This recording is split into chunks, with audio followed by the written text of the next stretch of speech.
thing that Dr. Ella identified about Olympic athletes is that they recover quickly, not just physically. Obviously, these individuals are in excellent health and their bodies are primed to heal appropriately and in a timely manner from physical injuries. What really sets them apart is the way that they recover mentally. Olympians, as amazing as they are flesh and bone, and they're human, and they're fallible. Sometimes we observe them experiencing crushing mistakes, and we think, oh, will they be able to go on? Not because their body is broken, but we wonder, is their mind broken? Olympians don't define themselves by their last mistake. They learn from it. They go back and they identify, when did things start to go off the rails? How can I learn from that error? In typical, quote, recovery, there is a lot of emphasis on the past, on admitting, talking about again, talking to other people about your mistakes.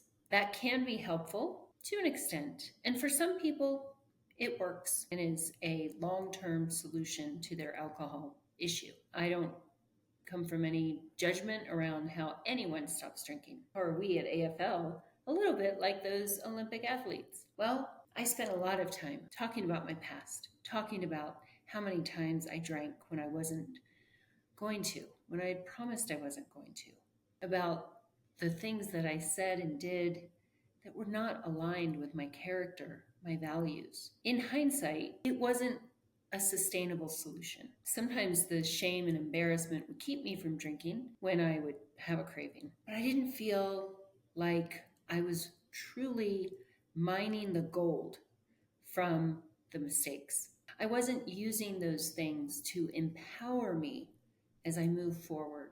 It was distracting. If you notice anything about these Olympic athletes, it's that they are not distracted.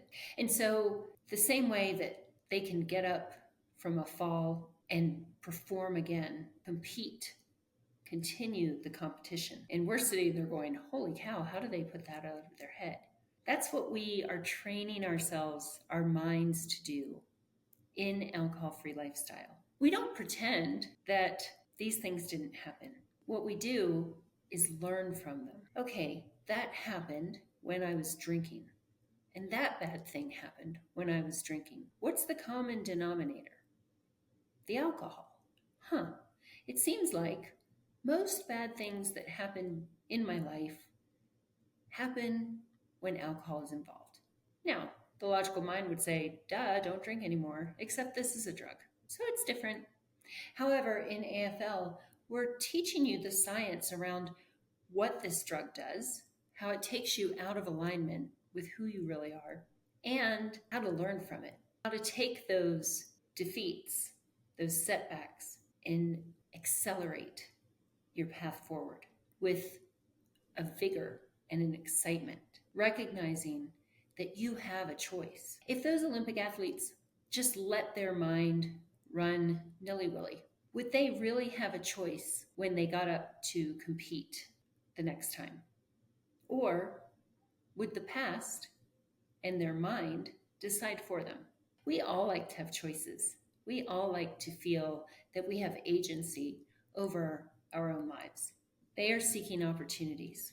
They refuse to stay stuck. And you can do the same. This is this same sort of mindset that has helped me not just release alcohol, but embrace a life that is in alignment, that is moving me in the right direction, not the perfect direction, not a over the moon happy trajectory at all times, but I'm on the right path, and that feels amazing. And so those athletes may or may not win the competition, but they are really, really certain that they are on the path to victory.